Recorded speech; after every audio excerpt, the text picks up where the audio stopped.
오직 인내하며, 그래서 반드시 인내하는 사람이어야 합니다. 예. 그 인내한다고 하는 것은 하나님께서 하나님의 시간에 역사하시도록 기다리는 것을 뜻합니다. 우리가 부르는 찬양 중에 그런 찬양이 있잖아요. 주님의 시간에 주님의 뜻 이루어지도록 기다리라고 하는 그런 찬양처럼 주님의 때에 주님의 시간에 역사하도록 기다리는 게 필요하다. 성경을 보면 그 인내하지 못함으로 일을 그르친 사람들이 많이 있죠. 그죠? 특별히 대표적인 사람이, 저는 제가 볼 때 제일 억울한 사람이 모세예요. 아니, 생각해 보세요. 그 이스라엘 백성을 데리고 이스라엘 백성들 때문에 애꿎게 40년이나 그들과 함께 광야를 같이 방황해야 됐잖아요. 방랑하는 삶을 살다가 그 약속의 땅을 올라가서 쳐다만 보고 거기에 들어가지 못하는 아쉬움이 모세에게 있었으니까 제일 아쉬운 사람이었다, 그렇게 말씀드릴 수가 있습니다. 목사 겸 교사는 성도들을 무엇하게 하기 위해서 주셨느냐? 에베소서 4장 11절 12절에 보면은 완전하게 라고 했는데, 신약 성경에서 완전하게라는 말의 의미는 항상 성숙하게의 의미를 가지고 있습니다. 여러분, 이 성장하고 또 자녀들이 성숙하기까지는 시간이 필요하고 그리고 인내가 필요합니다. 여러분, 자녀를 키워보면 아시지만 내가 성급하게 군다고 서두른다고 아이가 그렇게 성장하고 성숙하게 되는 것 아니죠. 그래서 이제 저하고 같이 신학교 다니고 나이는 나보다 많아서 내가 형이라고 부르는 사람인데 학년은 내가 높았어요. 그리고 결혼을 내가 먼저 했어요. 그러다 보니까 이제 그때 성은이하고 그 집 아이는 나길이라고 했었는데, 그 아이가 좀 늦게 태어났으니까, 그러니까 우리 성은이가 뭘 먹으니까 이게 욕심이 생긴 거예요. 우리 아이도 이걸 먹여서 차이가 없이 우리 아이도 좀 큰 아이다 라는 것을 보여주고 싶어서 먹였다가 아주 혼쭐이 난 경우가 있습니다. 성숙하게 되는 데는 많은 시간이 필요하고 그리고 인내가 필요한데, 목회자에게 있어서 특별히 더 그런 것 같아요. 여러분, 목사는 성도들이 빨리 그 믿음이 성장하고 성숙한 그리스도인이 되기를 원하잖아요. 맞아요?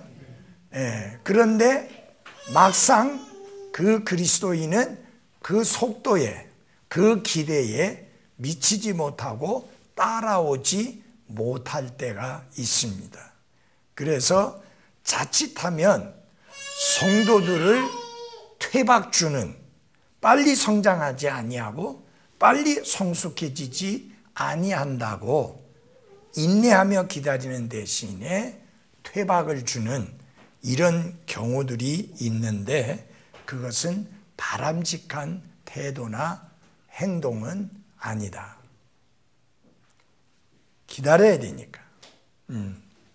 그래서 이 야고보서 5장 7절 10절에도 보면은 그런 말씀이 나옵니다. 농부가 그의 열매들이 익기를 기다리는 것과 마찬가지로 목회도 장기간의 사역이다. 농부에게는 인내가 필요하죠. 왜냐하면 오늘 씨를 심고 그 다음 주에 거둬들이는 게 아니니까 많은 날을 기다려야만 결실을 하기 때문에 인내가 굉장히 중요한데, 목회도 마찬가지죠. 하루 이틀에 그가 성숙한 그리스도인이 되는 것이 아니기 때문에 멀리 바라보고 인내하며 사역을 해야 되는 게 맞다라고 하는 것입니다. 여러분의 그리스도인의 삶에 있어서도 어떤 일을 하거나 혹은 여러분이 뭔가 하나님 앞에 기도하고 추진하고자 하는 것이 있을 때 특별히 서둘지 말라.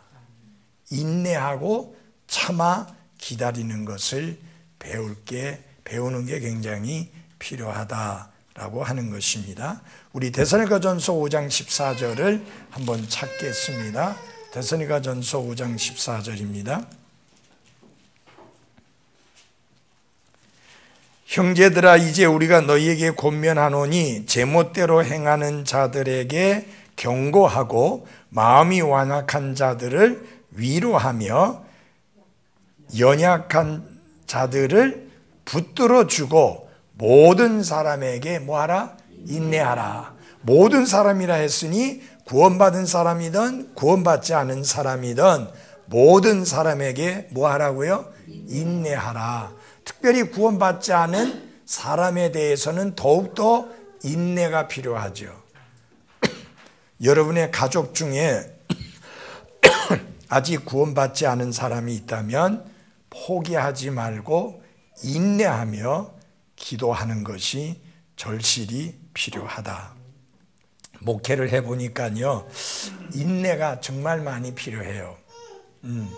그래서 빨리 성숙해지고 빨리 성장하지 않는다고 조급해하면 더 목회를 하는 데 있어서 감사도 잃어버리게 되고 기쁨도 상실하게 되는데, 인내하면 하나님의 때에 그가 변화되고 성숙해지고 성장하는 그리스도인으로 바뀌어지는 것을 보게 됩니다. 우리 개인 예를 들어서 좀 그렇긴 합니다만은, 은실이 자매가 저렇게 열심히 할 것이라고는 오래전에는 생각을 못했어요. 왜냐하면 어쩌다 교회를 주일 오전에만 달랑 왔다 안 나오고 하는 스타일이었잖아요. 그죠? 오랜 세월. 그래서 속으로 언제 좀 제대로 할래나 라는 생각을 가졌는데, 오전, 오후, 수요일 성경 공부, 그 다음에 하나님 앞에 물질을 드리는 데 있어서도 11조를 시작하고 다른 헌금 드리는 것을 시작하고, 그런데 성급하게 예를 들어서 인내하지 못하고 은실이 자매한테 도대체 신앙생활 언제까지 그따위 식으로 할 거야 하고 혼쭐을 냈다고 하면 상처받고 아예 교회를 안 나올 수도 있는 거예요. 요새 정말 마음에 안 드는 사람이 있어요. 교회 나오긴 나오는데 주일 아침만 빼끔히 얼굴 보이고, 스스로는 정말 영적으로 잘할 수 있는 사람인데, 그래도 어떻게 해야 돼요? 인내해야 돼요. 인내해야 돼요. 저는 우리 윤현자 자매하고 윤들보 자매를 보면 참 인내가 중요하다. 진짜 윤현자 자매 1년에 한두 번 얼굴 보였었거든. 오랫동안. 그죠? 옛날에는 윤트리오라 할 만큼 정말 신앙생활 하는 데 있어서 교회에 대하여 엄청난 열정을 가지고 있던 자매였었는데, 불신자하고 결혼하고 난 다음에는 정말 얼굴 보기가 힘들었었는데, 어느 날 스스로 열정을 가지기 시작했고, 요새는 웬만하면 빠지지 않으려고 노력합니다. 거기다가 자기 자녀들에게 복음을 전하고 개인적으로 구원 상담을 해서, 비록 교회는 안 나오고 있지만 구원받은 확신이 가지도록 하는 그런 영적인 일도 하는 거예요. 그래서 거의 잊어버린 것 같이 이제 우리 생각 속에서, 내 생각 속에서 내려놨었는데 다시 교회 찾아오고 열정을 가지게 되고, 그러니까 참 인내가 필요하다. 최근에 김보배 자매 열심히 하고. 예, 요새 김보배 자매 보면은 그렇죠. 예. 거기는 이제 시간이 되니까. 예. 식당에 다니니까 못 나와. 예, 전에 이제 식당에 일하다 보니까 잘 못 나왔지만 마음도 많이 떠나 있었죠. 예, 그랬는데 같이 끊임없이 교제해주고 대화해주고 또 친근하게 가까이 하는 관계를 계속 유지해주는 분들이 있었기 때문에 또 그런 열정을 가지게 되고 그렇잖아요. 우리 성경에 보세요.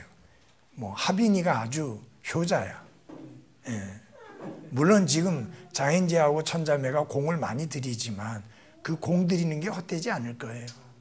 예. 어느 날은 지금은 어떤 신앙이냐? 동력이 없는 신앙이에요. 그래서 동력이 없으니까 스스로 안 돌아가잖아.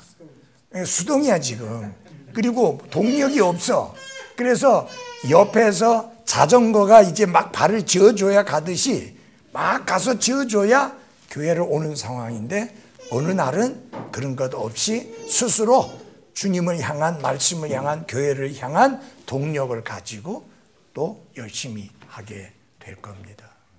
예, 그래서 부모도 자식의 믿음이나 생활에 대하여 인내해야 되고, 목회자들도 성도들에 대하여 인내하는 게 필요하다.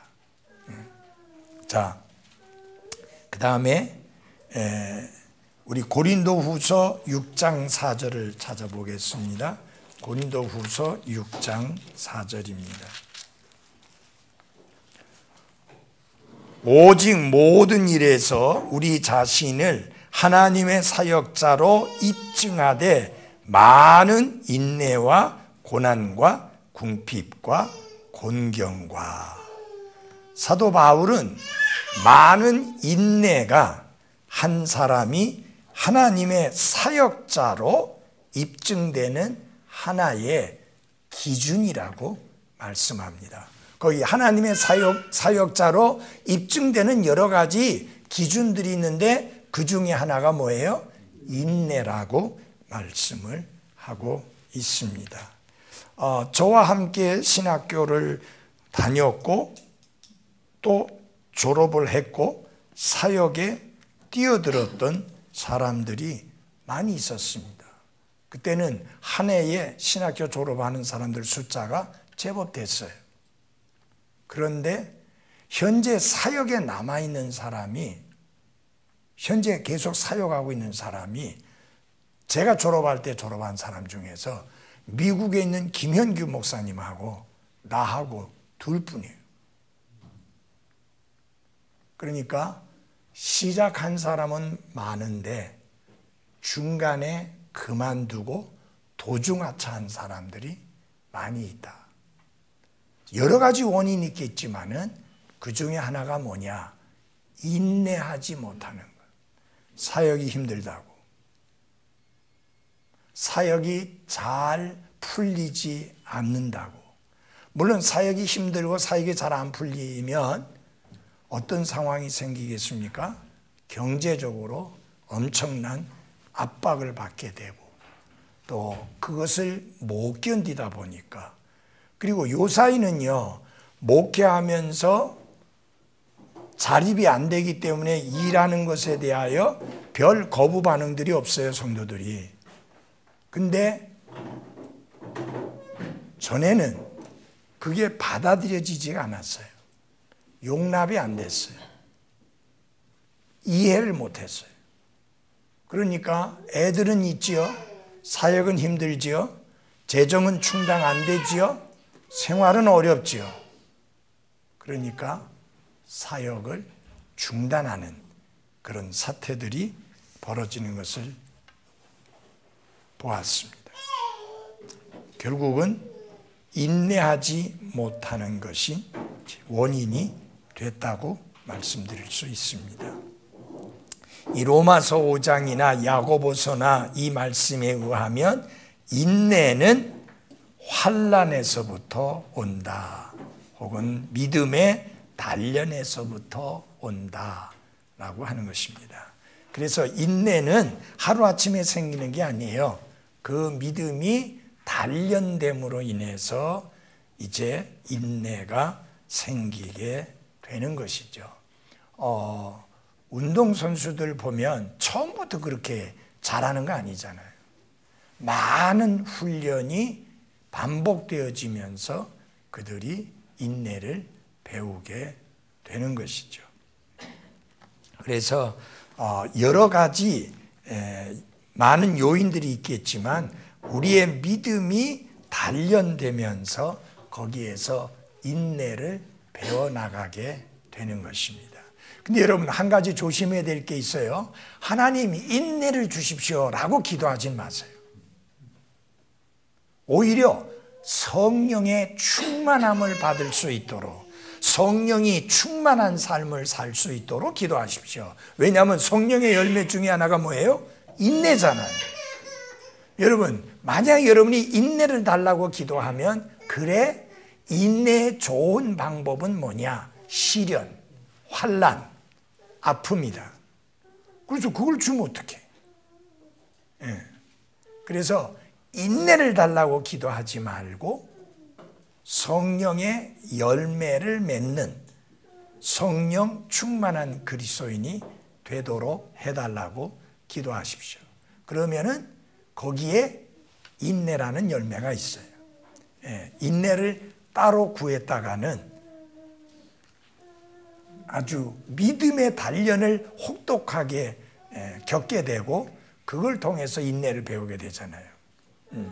여러분 운동선수가 저 코치님, 감독님 전 참 인내를 잘 못해요. 그러면은요 바로 데리고 가서 혹독한 훈련 시키면 인내해요. 입에서 구린내가 날 정도로 열심히 달리고 뛰고 나면 인내 배우거든요.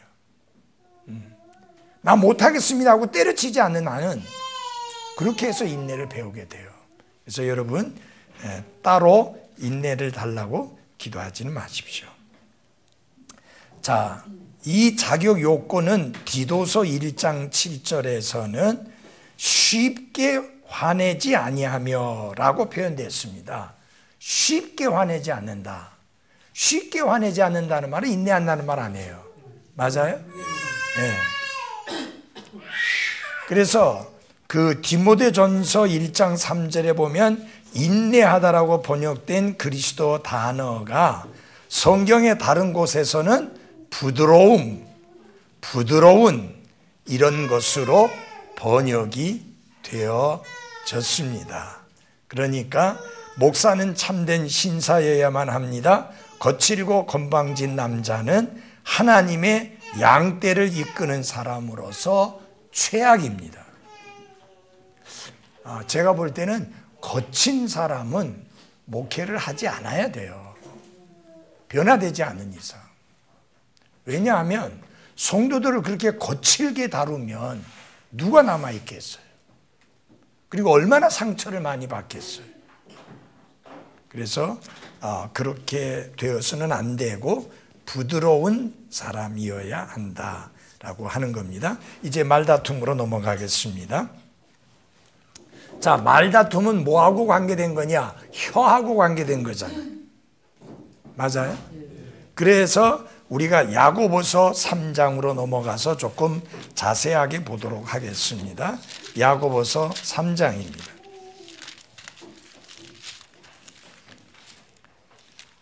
여러분 그리스도인들이 쌈닭이라고 그러죠? 줄여서? 쌈닭처럼 되면 안 돼요. 정말 이거 아주 중요한 거예요. 뭐 한마디 말을 하면 그 말에 꼬투리 잡고 싸울 생각하고 다툴 생각하고 논쟁할 생각하고 공격할 생각하고 이러면은 이거는 절대 그리스도인에게 합당한 삶의 모습이 아니다. 성경 신자들의 모습이 아니다. 여러분 사랑은 쉽게 속내지 아니하며 했잖아요. 맞아요? 예, 그래서 내가 쉽게 성을 낸다면 내가 사랑 가운데 행하는 게 아니다. 그래서 제가 자주 이야기하지만 아무도 여러분을 무시하는 사람 없습니다. 그러니까 혹시 상대방이 한 말이 내가 생각하기에는 그게 그렇게 말이 되어서는 안 된다고 생각되더라도 그게 나를 무시해서 그렇게 말했다라고 생각하지 마십시오. 여러분 이렇게 생각하고 사십시오. 모든 사람이 나를 사랑한다. 모든 사람이 나를 존중한다. 모든 사람이 나를 귀하게 여긴다. 그렇게 생각하면 행복하잖아요. 기쁘잖아요. 근데 다른 사람이 나를 무시한다, 업신여긴다, 존중하지 않는다, 깔본다, 그렇게 생각하면 상대방이 무슨 좋은 말을 하든지 간에 그 말을 듣고 마음이 상하고 기분이 나빠지는 거예요. 그래서 특별히 우리 그리스도인들은 쌈딱 같은 그런 태도는 절대로 보여서는 안 된다. 싸우기 좋아하는 목사, 그건 있을 수 없는 이야기죠. 맞아요? 예. 여기 보면 싸우기를 좋아하는 사람이면 안 된다. 싸우기를 좋아해서는 안 된다라고 하는 게 성경의 가르침인데, 우리 야고보서 3장 1절을 보시면 너희는 많이 선생이 되지 말라 말씀했잖아요. 이 많이 선생이 되지 말라는 말은 가르치는 사역을 하는 일에 헌신하지 말라 그런 뜻이 아니에요. 옛날에 어떤 형제가 있었느냐 하면 이 말씀 때문에 주일학교 교사로나 중고등부 교사로서 헌신하면 잘 섬길 수 있는 사람인데 안 하는 거예요. 왜 안 하느냐 하니까 선생이 되지 말라 했기 때문에. 이러면 여기에서 선생이 되지 말라는 거는 꼭 가르치는 일을 하지 말라, 교사가 되지 말라 그런 의미가 아니에요. 그것보다는 늘 나서서 누군가를 가르쳐야만 된다고 생각하고 끊임없이 가르치려고 하는 그런 사람이 되지 말라. 왜? 우리 모두가 다 혀에 실수가 있는 사람들이니까. 내가 열심히 그 사람에게 이래야 된다 저래야 된다고 가르쳤는데 나중에 내가 똑같은 행동하고 똑같은 태도를 보일 수 있잖아요. 맞아요? 그러니까 괜히 선생이 되려고 하지 마라. 누군가를 가르치려고. 이 보면은요, 교회 안에도 그런 사람이 있고 교회 밖에도 그런 사람이 있어요. 사람을 만나기만 하면 뭔가 계속 가르치려고 하는. 우리는 가르치려고 하는 사람이 아니라 가르침을 받으려고 하는 사람이 돼야 합니다. 그게 중요한 거예요. 자, 그럼 왜 그러느냐? 우리가 말에 실수가 많기 때문에 그렇습니다. 자, 여기 보십시오. 선생으로서 목사는 자신의 뭐를? 혀를 하나님이 통제하시도록 해야 한다. 이거 왜 그러냐면 성경이 이렇게 말했어요. 혀를 통제할 수 있는 사람이 한 사람도 없다. 혀를 통제할 수 있는 사람이 한 사람도 없다 그 말이에요. 그러면 누구만 우리의 혀를 통제할 수 있느냐? 부모도 자식의 혀를 통제 못하고 남편도 아내의 혀를 통제 못해요. 아무도 우리의 혀를 통제할 수 없어요. 하나님만 우리의 혀를 통제할 수 있습니다. 그래서 시편 기자는 그렇게 기도했잖아요. 내 입에 파수꾼을 세워달라고.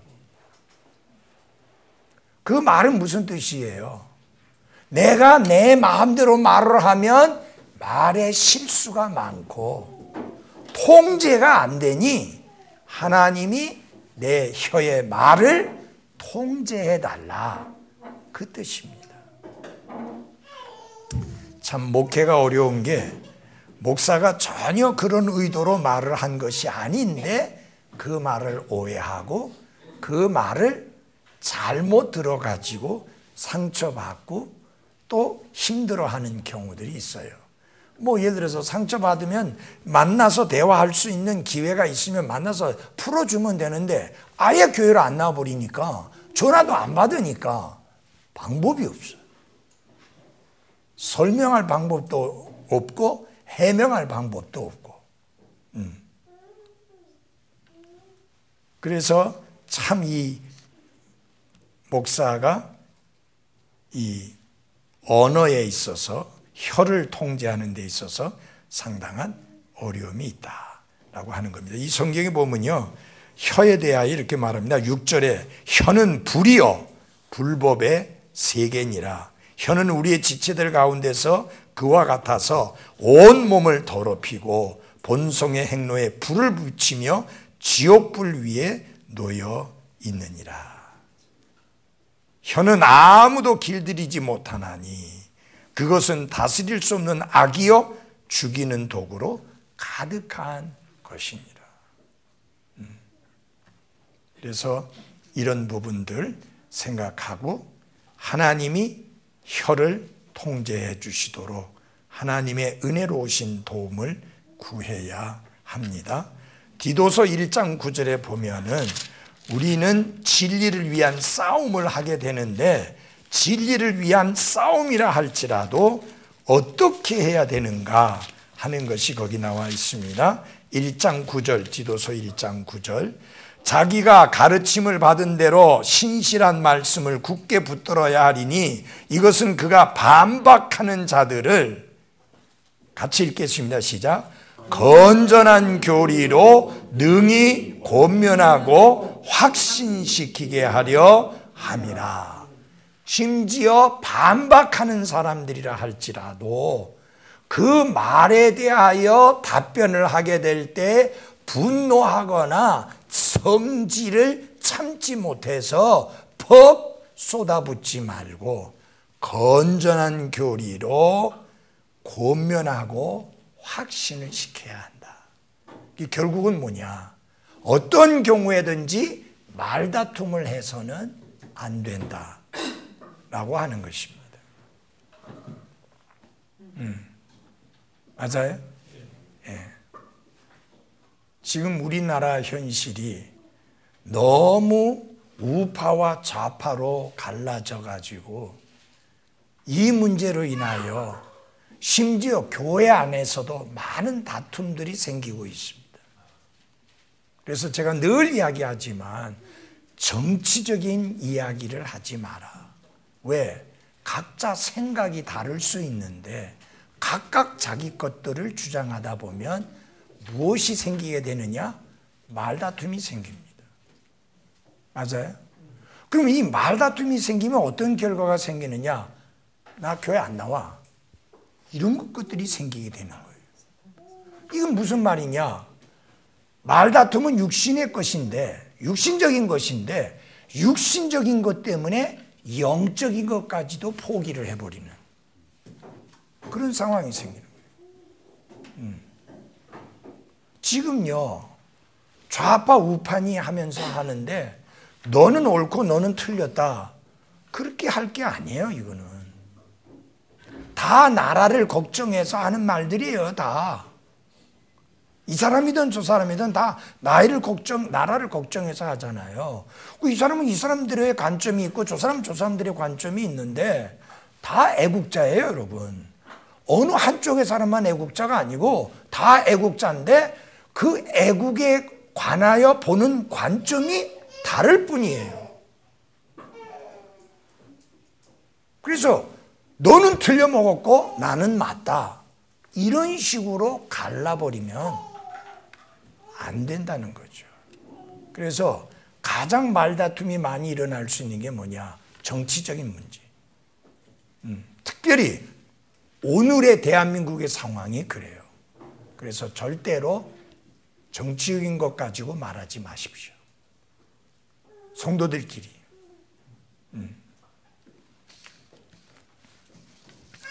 자, 그 다음에 보겠습니다.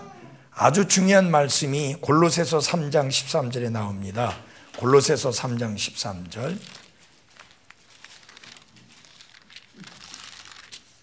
같이 읽어보겠습니다. 시작.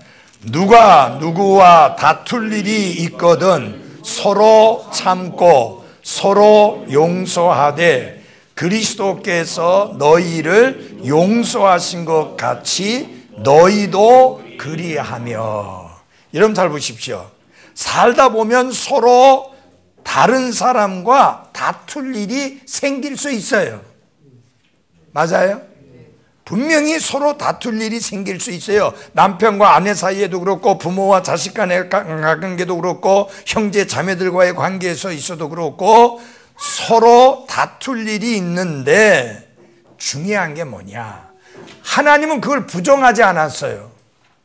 우리가 완전한 사람이 아니니까 생각이 또 각각 다르다 보니까 보는 관점이 다르다 보니까 서로 누군가와 다툴 일이 생기게 되는데 혹 그런 일이 있거든 뭐가 제일 먼저 나와요? 서로 뭐예요? 참고 그랬습니다. 그 다음에 서로 뭐예요? 용서하되.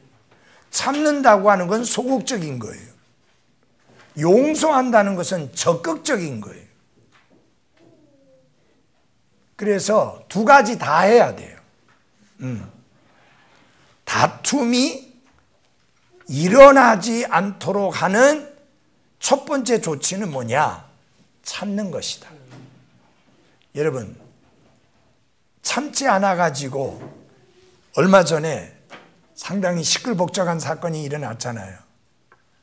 청와대 정무수석 강기정 씨가 나경원이가 그 비서실장에게 안보실장에게 우긴다고 하니까 우긴다가 뭐냐고 자기가 나설 때도 아닌데 일어나서 나섰잖아요.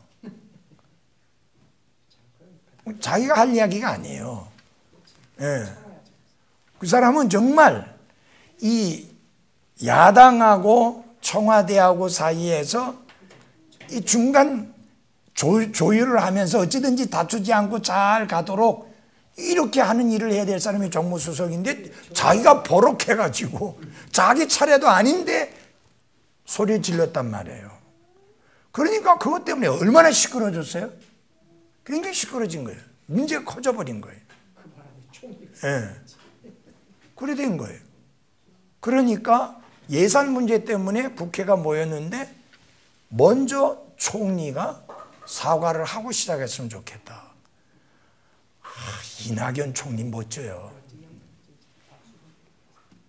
사과를 딱 한 거예요. 자기가 잘못 안 했고요. 그리고 그 사람이 사과할 일이 아니에요. 비서실장이 사과해야 돼. 그런데 사과하잖아요. 그러니까 야당도 정말 멋지다고 칭찬하잖아요. 그러니까 굉장한 다툼이 일어날 수 있는 소지가 있는 것인데 참고 사과를 했잖아요.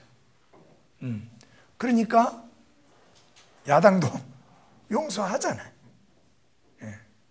그래서 여러분 우리 그리스도인들은 더 잘해야 되잖아요. 서로 참고 그 다음에 서로 뭐하라? 용서하다. 용서에 있어서 세 가지를 기억해야 됩니다. 완벽하게 용서하고 forgave, 그 다음에 forgot, 잊어버리고 하루 이틀만이 아니라 forever, 영원히. 그래서 이 3F를 기억해야 돼요. forgave, forgot, forever. 근데 어떤 사람이 이렇게 말하는 사람이 있잖아요. 내가 용서는 하는데 잊지는 않겠다. 그건 용서 아니에요. 하나님이 이렇게 말씀하셨잖아요. 너희의 죄와 너희의 불법들을 다시는 기억지 아니하리라. 그게 진정한 용서예요. 그 기억지 않는다는 말이 하나님이 여러분 기억이 나빠지셔가지고 우리가 뭘 어떻게 잘못했는지 다 까먹는다는 말이 아니에요. 과거에 내가 잘못하고 범죄한 죄들과 불법들이 우리를 대하시는 하나님의 태도에 전혀 영향을 안 받으신다. 그 뜻이에요. 여러분 잊어버린다는 말이 그 말이에요. 여러분 우리 뇌파에 한번 기록된 거는 웬만하면 다 기억나지 남아있지 사라지는 거 아니거든요. 네. 남아있죠. 그런데 그게 기억이 난다 할지라도 그것에 영향을 받지 않는다. 너 전에 나에게 이런 말 했지. 너 나에게 전에 이렇게 했지. 그 수십 년 지났는데, 수년 지났는데 그거 끄집어내면서 그것으로 문제 삼는다는 건 뭐예요? 영향받는다는 거잖아요. 옛날에 거 용서했다 놓고 또 그걸 끄집어내서 그것을 또다시 되씹으면서 말을 하고 문제를 삼는다는 말은 그것에 영향을 받는다는 말이잖아요. 그건 용서가 아니에요. 그건 기억지 않는다는 말이 아니에요. 기억지 않는다는 말은 뭐냐? 지난날에 그가 얼마나 어떻게 잘못했든지 간에 그 잘못으로 인하여 오늘 그 형제를, 그 자매를 대하는 나의 관계에서 아무 영향을 안 받는다. 그게 진정한 용서요, 기억지 않는다는 말의 의미입니다. 이게 우리 그리스도인들이 해야 할 일입니다. 지금도 저 마찬가지예요. 전날에 저의 지도력에 대적해서 나갔던 사람인데 다시 오고 싶다. 그러면 지난날에 어떻게 하고 나갔다. 저 그거 신경 안 써요. 와서 바르게 잘 하기만 되면 아무 문제 없어요. 전에 그랬던 사람이 우리 교회에 왔어요. 좀 다녀볼라 했는데 다른 분들의 눈이 너무 서늘한 거예요. 그걸 느끼니까 아유 안 되겠다. 또 어떤 분들은, 심한 분들은 왜 그 사람이 우리 교회에 또 왔느냐. 어떻게 놓고 나갔는데. 그래서 제가 그렇게 이야기했어요. 어떻게 하고 나갔느냐가 중요한 게 아니다. 그가 마음을 돌려서 온 게 중요하다. 베드로에게 예수님이 물었잖아요. 형제가 잘못하거든 몇 번 용서하면 되겠습니까? 7 곱하기 70 용서하면 되겠습니까? 490번. 그렇게 물었어요? 아니에요. 7번 하면 되겠냐. 그러니까 예수님이 7번씩 70번이라도 해라. 그 말은 7 곱하기 490 해갖고 하나 둘 세 가지고 490번 용서하라는 말이 아니라 완벽하게 용서해라. 언제든지 와서 용서를 빌거든 용서해 주어라. 그것이 우리가 실천해야 될 삶의 모습입니다. 그래서 성경은 다툼을 피하려고 하면은 무엇보다도 참고 용서하기를 배워야 한다라고 하는 겁니다. 왜냐하면 우리의 진짜 싸움은 따로 있잖아요. 살과 피와 맞붙은 싸움이 아니잖아요. 전에는 개혁성경 혈과 육이라 했잖아요. 그래서 전에는 혈이 피가 먼저 나오고 뒤에 살이 나왔는데 우리는 금정역은 살이 먼저고 그 다음에 피입니다. 그래서 우리가 주먹으로 치고받고 싸우면서 피가 터지는 그런 싸움이 아니라고 하는 것을 생각하고, 주님은 뭐라고 말했어요? 네 칼을 도로 칼집에 뭐예요? 꽂으라. 그렇게 말씀했습니다. 여러분, 예수님의 제자들은요 전혀 하나가 될 수 없는 사람들이었습니다. 예수님의 제자들 한 사람 한 사람 이렇게 뽑아보면 하나하나 헤아려 보면 절대 하나가 될 수 없는 사람이에요. 왜냐? 여러분이 잘 알다시피 거기에 열성당원이라고 있었죠. 그게 뭐냐면 독립투사들이에요.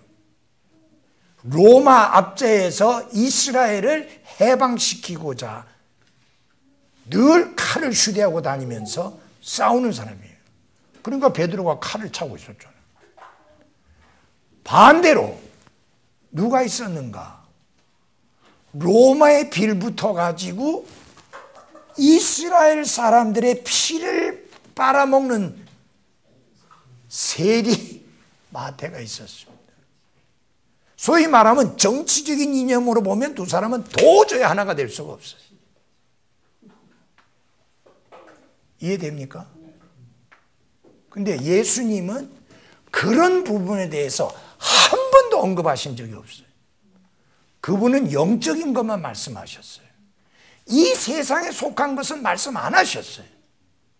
설사 이 세상에 속한 것을 예를 들을 때조차도 실물 교재로 썼을 뿐이지 영적인 교훈을 가르친 거예요. 이런 공중에 나는 새를 보라.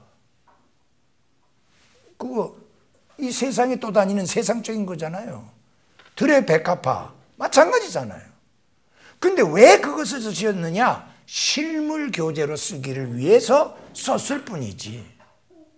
실은 그분의 가르침은 항상 하나님의 말씀을 가르치는데 초점이 있었습니다. 무엇으로 시작해서 어떤 것과 연관시켜서 그분이 말씀을 하시든지 간에 어떤 걸 연관시키든지 간에 그분의 말씀은 영적인 것, 하나님의 말씀, 생명의 말씀을 가르치는 것에 항상 연결되어졌습니다. 한번 보세요. 어떤 사람이 와가지고 나는 예수님이 어디로 가시든지 같이 가겠다 하니까 그래? 공중의 새도 깃들 곳이 있고 여우도 머리 둘 곳이 있는데 나는 머리 둘 곳도 없다. 그러니까 그건 무슨 말이에요? 너무나 많은 사람들이 생각 없이 퍽 감정에 치우쳐서 예수님을 위해서 모든 거 버리고 따르겠다고 하니까 예수님이 가르치는 게 뭐예요? 제자의 삶은 그래서 되는 게 아니다. 어떤 값을 지불해야 되는지 계산을 하고 따르라. 그러기 위해서 공중의 새와 여우를 예를 든 것이지 항상 그랬어요. 항상 예수님은 무엇을 말씀하시든지 간에. 그래서 목사야 하는 일이 무엇이냐? 어떤 것을 예를 든다 할지라도 거기에서 영적인 말씀, 하나님의 말씀을 가르쳐야 합니다. 그래서 하나님 말씀을 가르칠 수 있는 근거와 바탕이 안 되면 그건 안 해야 돼요. 여러분, 교회는 영적인 기관이에요. 세속적인 기관이 아닙니다. 그래서 무엇에 충실해야 되느냐? 영적인 것에 충실해야 되는데 하나님의 신실한 말씀을 가르치고 선포하는데 충실해야 합니다. 아멘?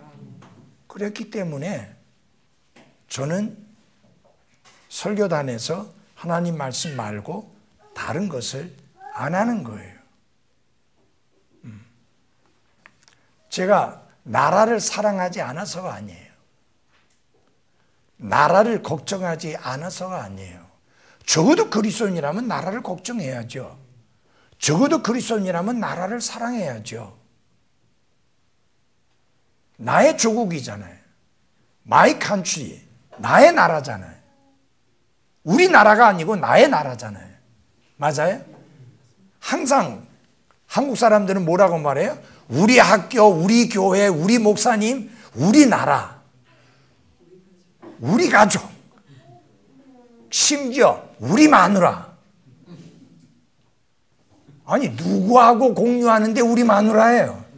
그래서 내가 이제 내 아내라고 하니까 우리 이소선 모친이 늘 놀려요.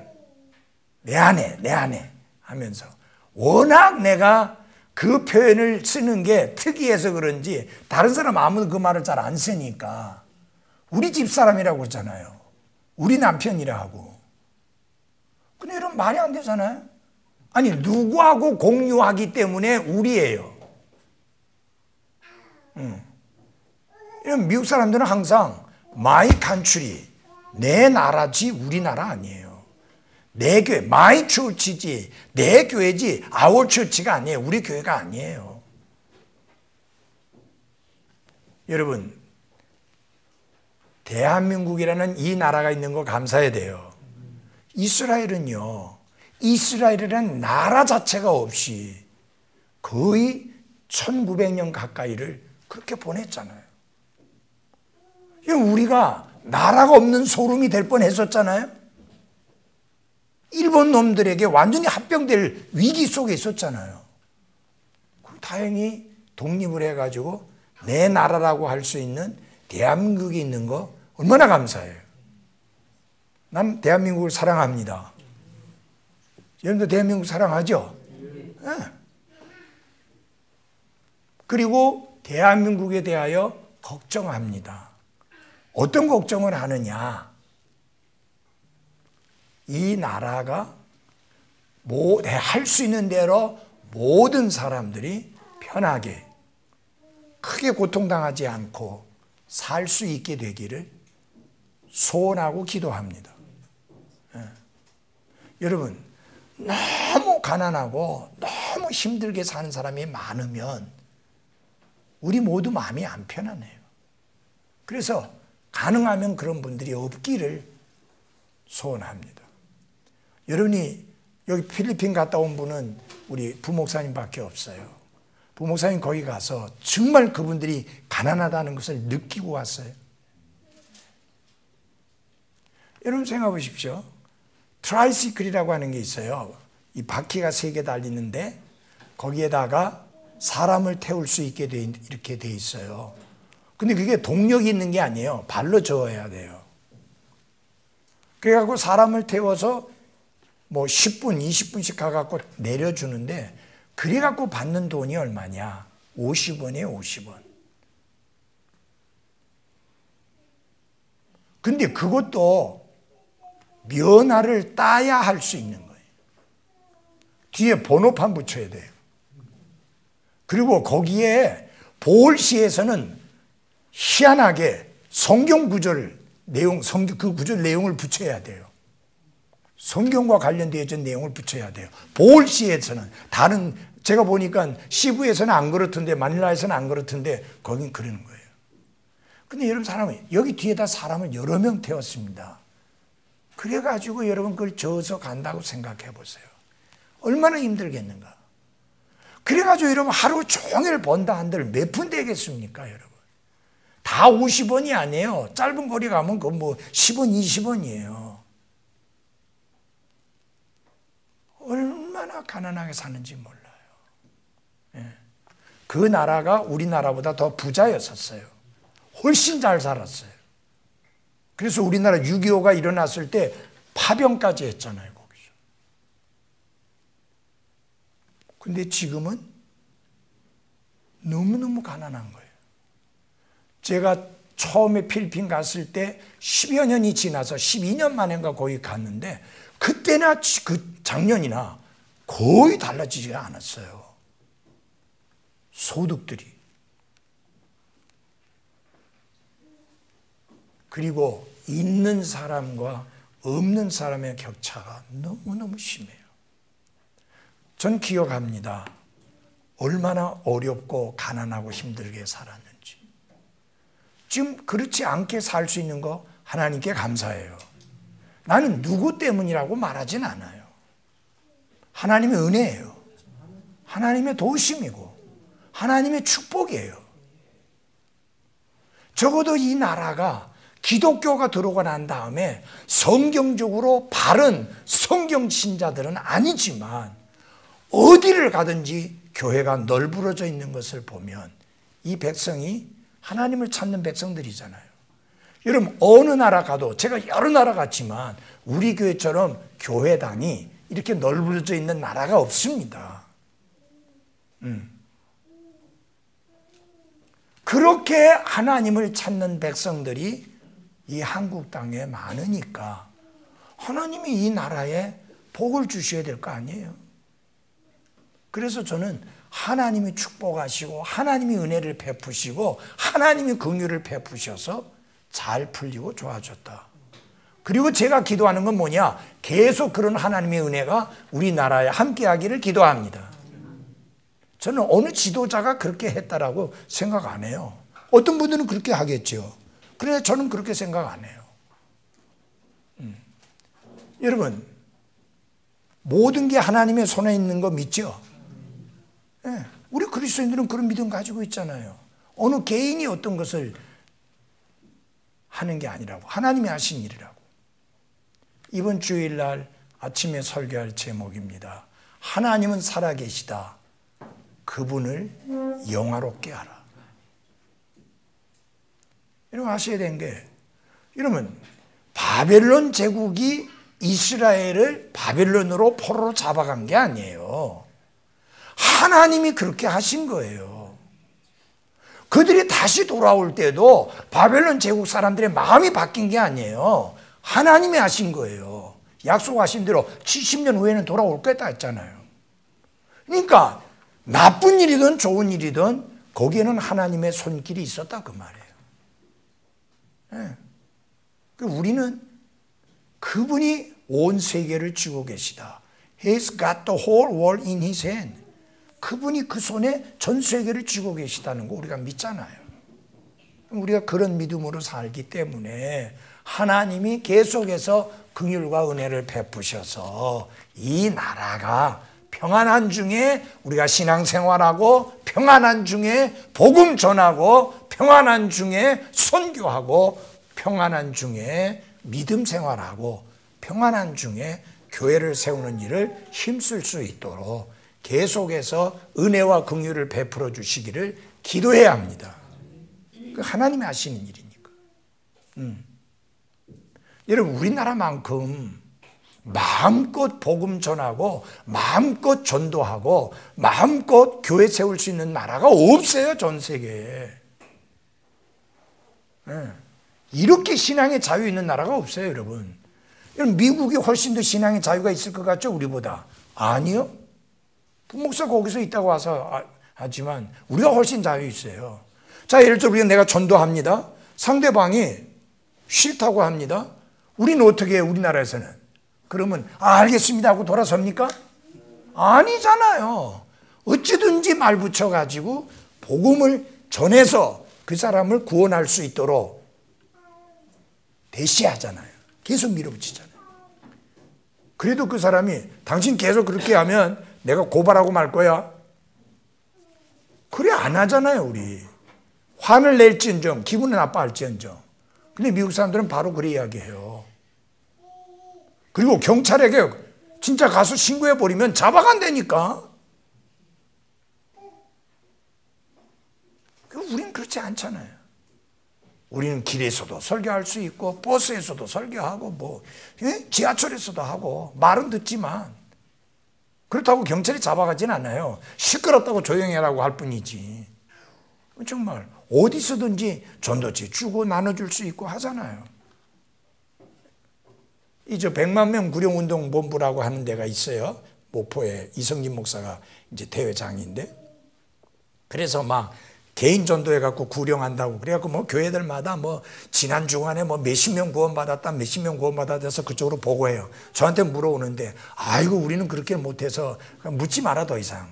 나는 그거 같이 참여하고 싶지도 않고. 그래갖고 이제 안 보내는데 보면은요 맨날 보면 뭐 8명 구원받았다 10몇 명 구원받았다 뭐 심지어 때로는 뭐 몇십 명 구원받았다는데 어째 교회 출석은 점점 떨어져.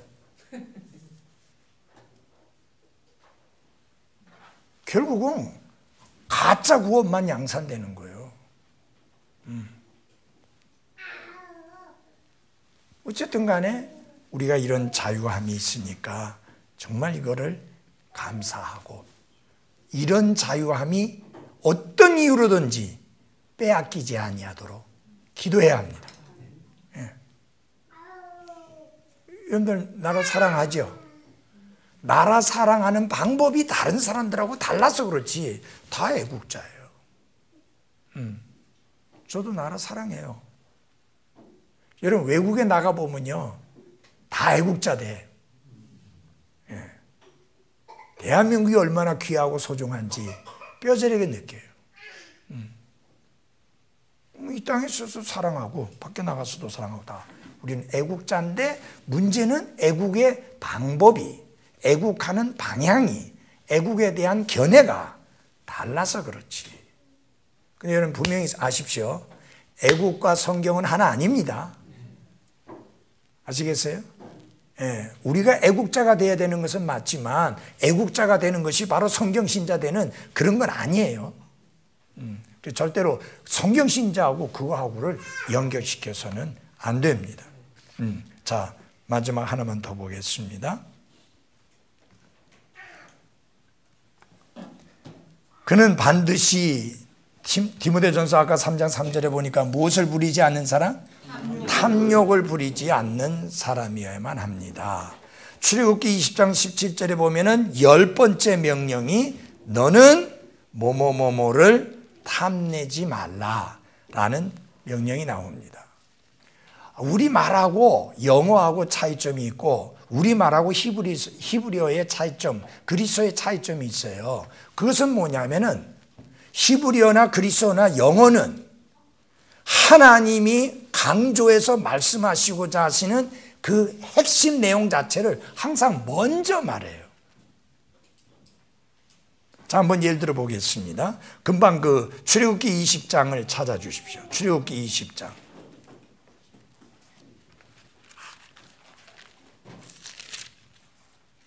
20장 17절입니다. 한번 같이 봐주세요. 같이 한번 앞에만 읽어보겠습니다. 시작. 너는 네 이웃의 집을 탐내지 말라. 탐내지 말라가 제일 끝에 가 있죠. 그리고 쭉 나오다가 또 맨 끝에 가서 탐내지 말라 해서 맨 끝에 가 있어요. 맞아요? 근데 영어는 앞에 나와 있어요. Thou shalt not covet thy neighbor's house. 그러니까 covet, not covet. 탐내지 말라는 게 앞에 나와 있어지. 너는 탐내지 말라. 무엇을? 이웃의 집을. 그렇게 되어 있습니다. 예. 그리고 그 다음도 마찬가지입니다. Thou shalt not covet 하고 탐내지 말라 하고 그 다음에 뭐가 쭉쭉쭉쭉 붙어 나와요. 그러니까 이 말씀의 핵심은 뭐냐? 이웃이 아니고 내 이웃의 집이 아니고 이웃의 아내가 아니고 탐내지 말라. 결국 어떤 종류의 탐내는 것이든지 어떤 종류의 탐욕이든지 탐욕을 부리지 말라. 그게 핵심이에요. 그리고 구체적으로 이제 인간들에게는 하나님이 구체적으로 이야기해 줘야 알아맥히니까 구체적으로 이제 예를 들어서 말씀해 줬잖아요. 그러나 핵심은 뭐냐? 탐내지 말라는 거예요. 핵심은 탐내지 말라는 거예요. 탐욕을 부리지 말라는 겁니다. 그러면 왜 이 탐내지 말라는 말씀을 이렇게 강하게 말씀하셨느냐? 신약 성경의 골로새서 3장 5절에 보면은 이렇게 말씀합니다. 골로새서 3장 5절에 보면 그러므로 땅에 있는 너희 지체들을 죽이라. 그것들은 음행과 부정함과 무절제한 애정과 악한 욕정과 탐욕이니 해놓고 뭐라고 말했어요? 탐욕은 우상 숭배니라. 여러분, 하나님이 주신 10개의 명령 중에, 소위 10계명 중에 제일 앞에 있는 내용이 뭐예요? 우상 숭배와 관련된 말씀이에요. 그만큼 하나님이 엄중하게 다루는 것이 우상 숭배예요. 나 외에 다른 신들을 너에게 있게 하지 말라. 우상 숭배하지 말라. 근데 탐욕을 부리는 것은 하나님이 그렇게 엄중하게 금하신 우상 숭배와 같은 죄악이다. 그렇게 말씀하시는 겁니다. 그래서 여러분, 왜 이게 우상 숭배냐? 우상이 뭡니까? 내가 그것만 가지고 있으면 만족할 거다. 그것만 가지고 있으면 기쁨이 있을 것이다. 그것만 가지고 있으면 행복할 것이다. 그것만 가지고 있으면 더 이상 바랄 게 없을 것이다. 그렇게 여기는 것들이 그게 우상이에요. 내 시간을 쏟고 마음을 쏟고 열정을 쏟고 그것만 생각하면 흥분하고 감격하고 그렇게 여기는 것들이 그게 우상이에요. 하나님은 우리가 탐욕을 부리는 것은 마치 그렇게 그런 것들을 우상 숭배하는 것과 같다라고 엄중하게 말씀을 합니다. 그래서 탐욕을 금하시면서 신명기 5장 21절에 이렇게 말합니다. 내 이웃의 아내를, 그러니까 내 교회 회원에, 여러분 이웃 중에 불신자 이웃 말고 여러분에게 가장 가까운 이웃은 형제 자매들이에요. 교회 안에 형제 자매들이에요. 맞아요? 예, 교회 안에 형제 자매들 아내를 내 이웃의 내 교회 회원의 뭐예요? 집을 내 교회 회원의 밭을, 내 교회 회원의 남종이나 여종을, 내 교회 회원의 소나 나귀를 탐내지 말라라고 말씀을 하고 있습니다. 특별히 목사들이 목회 현장에서 교회 회원들의 가정을 방문하는 경우에 매우 잘 적용시킬 수 있습니다. 그래서 이게 오늘 내 아내가 책을 읽어본 내용 중에서 이야기를 하는데, 그 칭찬과 관련해서 한 번은 그 목사님하고 사모님하고 이제 신방을 갔는데 너무 가난한 성도 집이에요. 근데 목사님이 오신다고 대접을 한다고 이제 뭐를 이제 과일도 하고 뭐 이렇게 준비를 했는데, 이제 다른 게 뭐 파리나 뭐 이런 것들이 더 미지 못하도록 뭐라 그래요? 그거를 밥상보를 씌워놓은 거예요. 근데 그 집에 너무 가난한 성도니까 가서 뭐가 좋다라고 칭찬을 해줘야 되는데 보이지가 않는 거예요. 워낙 없는 집이라서. 그래서 그 사모가 보니까 그 밥상보가 눈에 들어온 거예요. 그래서 참 밥상보가 예쁘다고 했어요. 결과가 어떻게 됐는지 알아요? 사모님이 그 밥상보가 좋아서 예쁘다 하는 줄 알고 신방 끝나고 가는데 그 밥상보를 걷어서 주는 거예요. 참 이렇게 힘든 게 목사예요. 그 전혀 그런 의미로 예쁘다고 한 게 아닌데. 그래서 참 목사가 목회하면서 참 힘들고 어려울 때가 이제 이런 상황이 한 번씩 생길 수도 있다는 거죠. 그 다음에 목사도 인간이잖아요. 신방을 갔는데 그 형제가, 그 성도 가정이 너무 많은 것을 가지고 있고 너무 많은 것을 누리고 있는 거예요. 그러면 목사는 무슨 생각을 하고 나올까요? 나는 언제나 저렇게 누리고 살 수 있을까? 사람이니까 탐욕이 일어날 수 있죠. 그걸 이겨야 되죠. 제가 좀처럼 그런 생각을 못 가지는데 78년도에 미국에 갔을 때 그 사람 그 교회 성도 집에 갔어요.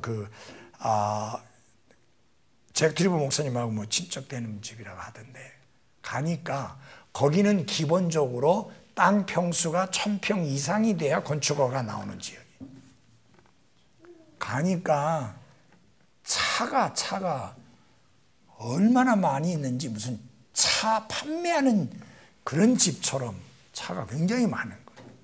78년도에. 예.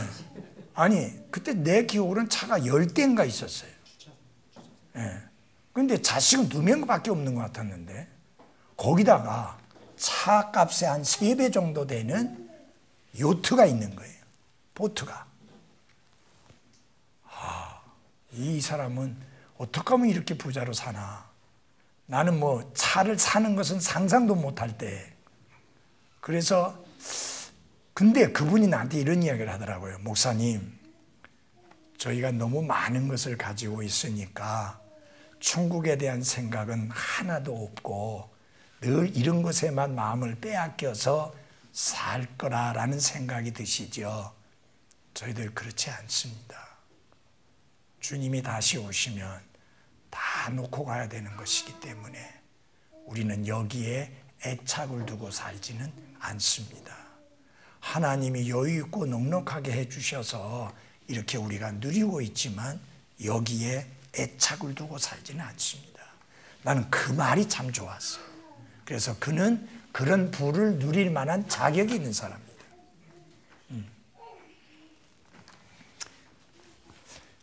이제 요새 보니까 무슨 생각이 드느냐 하면은, 이제 우리가 이 땅을 떠나게 되면 이게 우리 집에 있는 거 이거 다 어떡하지? 라는 생각이 드는 거예요. 그랬더니 아까 우리 자매 하나가 그 이야기를 했더니, 목사님 한번 집에 초대를 하세요. 와서 다 거덜내게, 다 들고 가게. 네. 사실 여러분 살다 보면 이것도 필요한 것 같아서 사고 저것도 필요한 것 같아서 사고 이렇게 사서 놓는데 시간 지나 보면 그죠?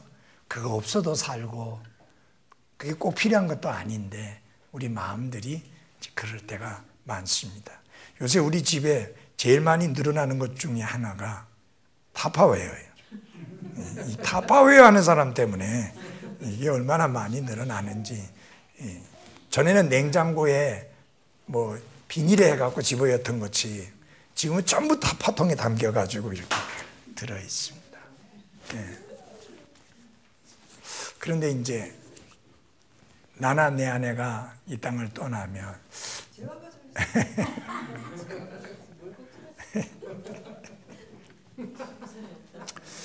그래서 이제 뭐 나하고 체격이 비슷한 사람이 이제 전사가 나하고 조금 비슷한데 좀 작거든요. 그리고 이제 양복 같은 건 맞아야지 좀 입기가 좋으니까.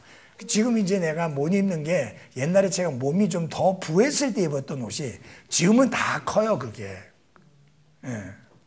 그래서 혹시 앤드류 선교사님이 맞겠나 싶어서 했더니 또 앤드류 선교사님도 상당히 몸이 불었더라고요. 안 맞아. 그래서 지금 제 생각에 멕시코 갈 때 이 큰 여행용 가방에다가 한 보따리 담아가지고 가서 원하는 사람 입으라고 주고 와야 되겠다라는 생각을 합니다. 필리핀은 그게 소용이 없어요. 너무 더워서. 근데 멕시코는 이제 양복들을 입으니까 그런 생각이 들었습니다.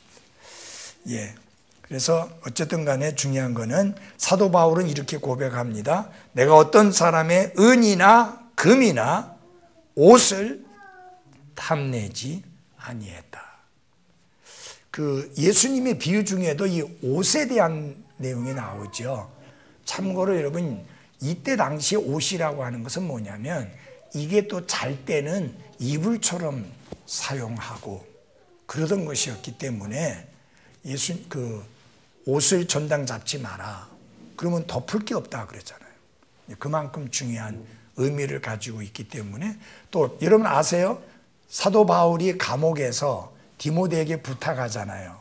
올 때 먼저 겨울이 되기 전에 와라. 오면서 옷 가져오라 하잖아요. 그 다음에 성경 가져오라고. 두 가지를 부탁합니다. 성경, 가죽에 쓴 그 양피지에 쓴 그 성경 가져오라고 하고 그 다음에 옷을 가져오라. 추워지니까. 그래서 사도 바울이 영적인 사람이었지만 현실을 무시한 사람은 아니었습니다. 그래서 영적인 사람이라고 해서 현실을 무시하고 사는 건 아닙니다. 그런 거 참고를 해야 됩니다. 자, 탐욕하기보다는 뭐를 해야 돼요? 만족해야 한다. 이게 만족하는 게 굉장히 중요합니다. 만족하지 않는 사람은요, 아무리 많은 것을 갖고 있어도 행복하지 않아요. 기쁨이 없어요. 즐거움이 없어요. 감사가 없어요. 근데 만족하는 사람은 적어도 기쁘게 살고 감사하게 살고 즐겁게 삽니다. 근데 여기 보면 사도 바울이 내가 만족하는 것을 배웠다 그랬잖아요. 배워야 되는 거예요, 이거. 그냥 자연스럽게 터득되는 게 아닙니다.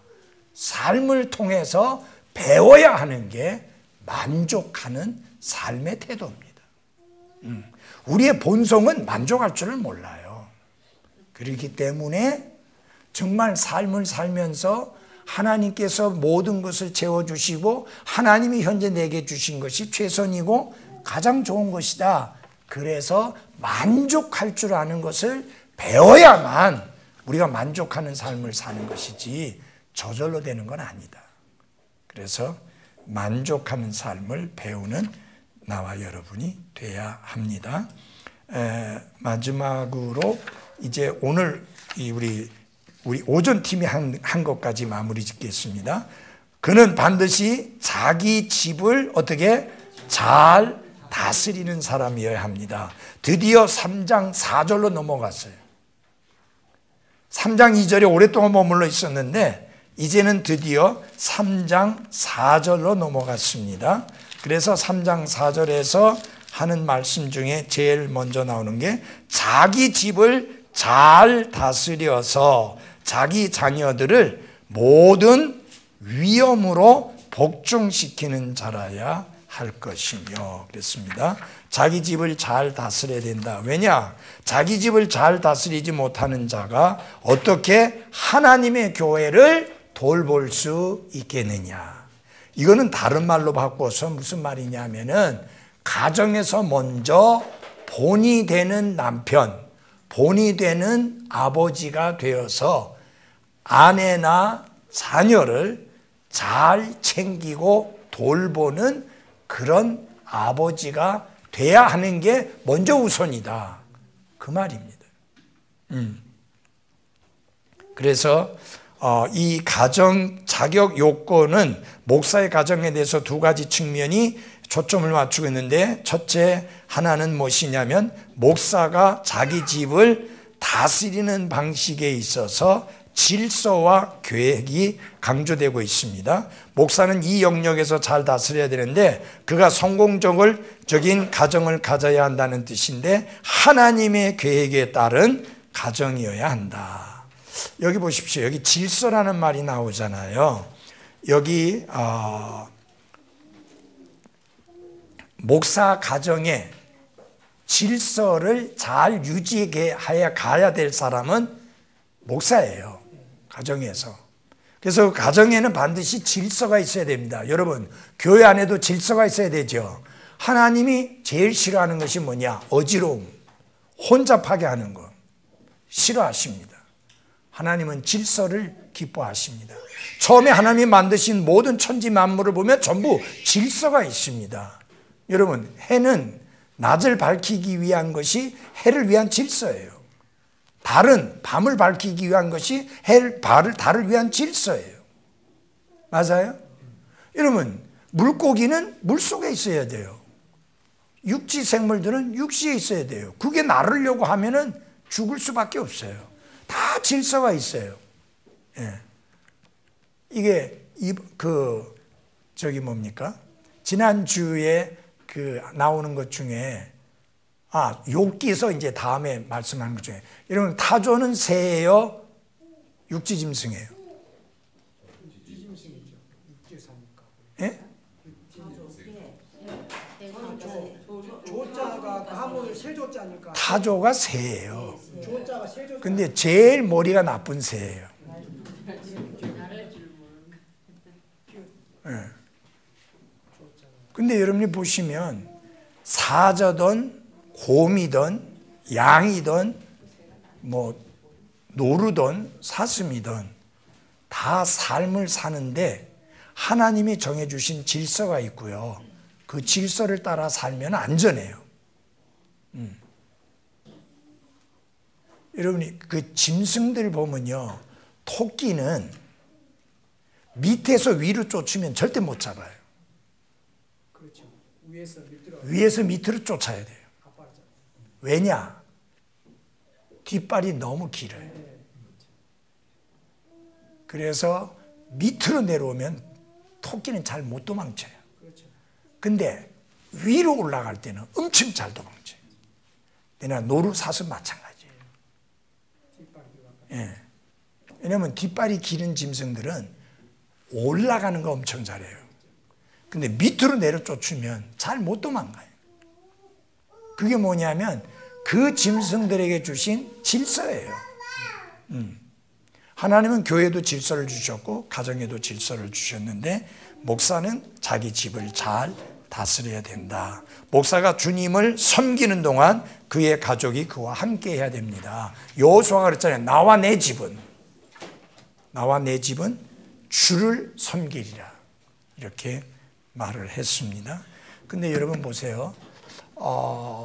한국 목사님들 자녀들 중에도 불신자인 자녀들이 있어요.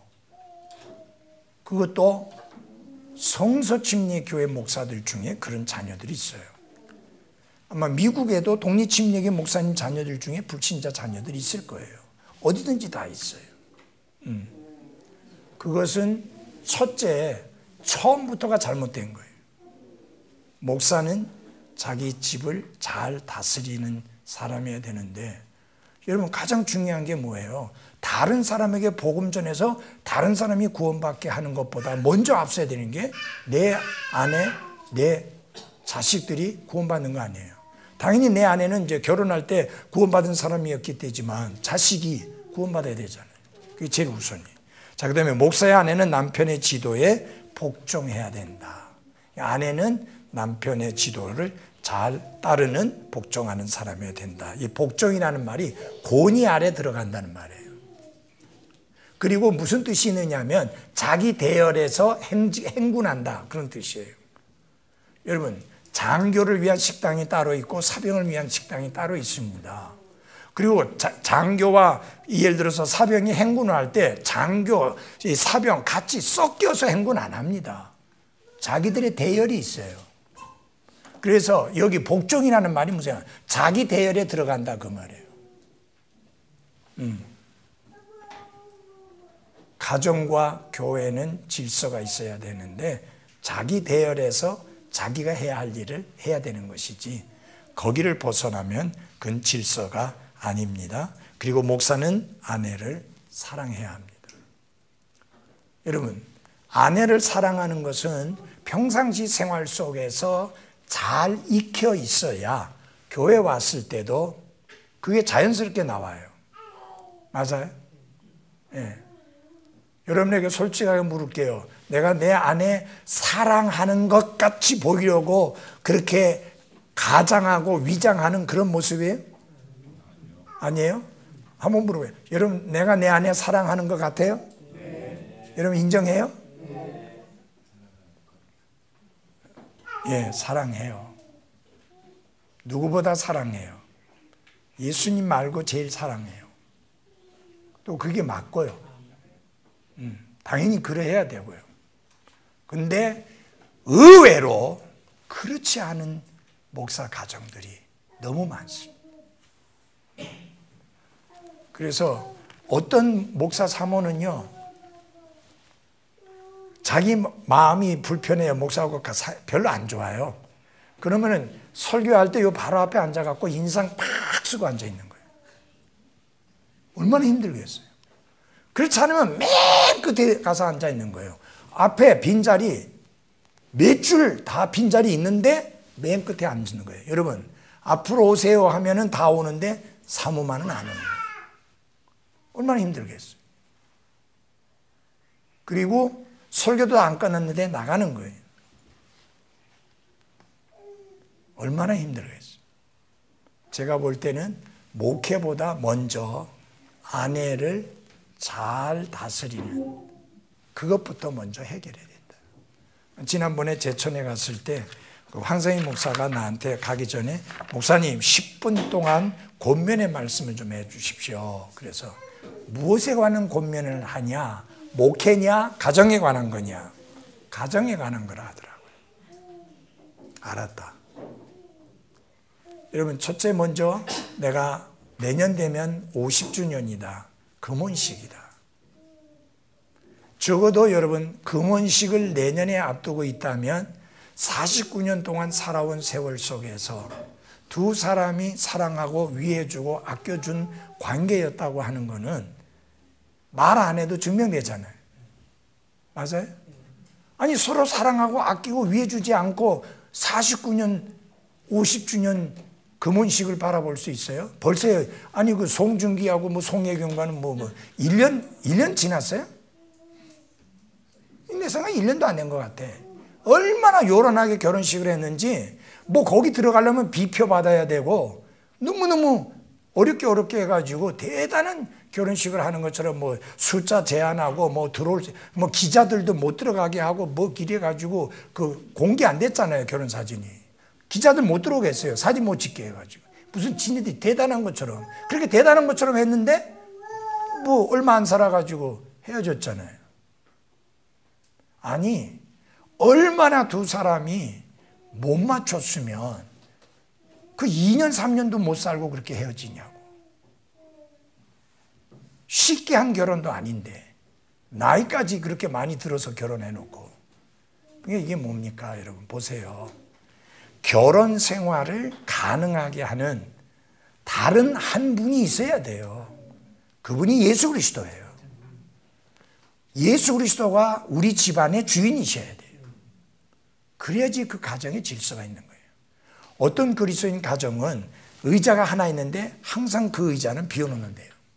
식탁에. 아무도 안 앉는 데는. 누구를 위한 자리인가? 처음에 손님이 저기는 가장을 위한 자리인가 했더니 가장이 거기 안 앉고 다른 데 앉는데 그걸 비워놓는 거예요. 그래서 이장에서 궁금해서 물은 거예요. 이 자리가 누구를 위한 자리냐? 나는 가장이 앉을 줄 알았는데 아니요. 그 자리는 예수 그리스도를 위한 자리입니다. 여러분 구체적으로 의자를 따로 놔서 그 자리를 만들든 안 만들든 항상 그분이 우리의 주인이셔야 됩니다. 예수 그리스도는 우리 집안의 주인이시다. 우리의 모든 대화를 들으시는 그런 분이시다. 그래서 그리스도가 주인이 되어 있어야 결혼 생활은 원만하게 되고 화목하게 되고 아름답게 이어갈 수가 있는 거죠. 그래서 무엇보다도 이 가정 생활에서 목사가 본이 돼야 된다.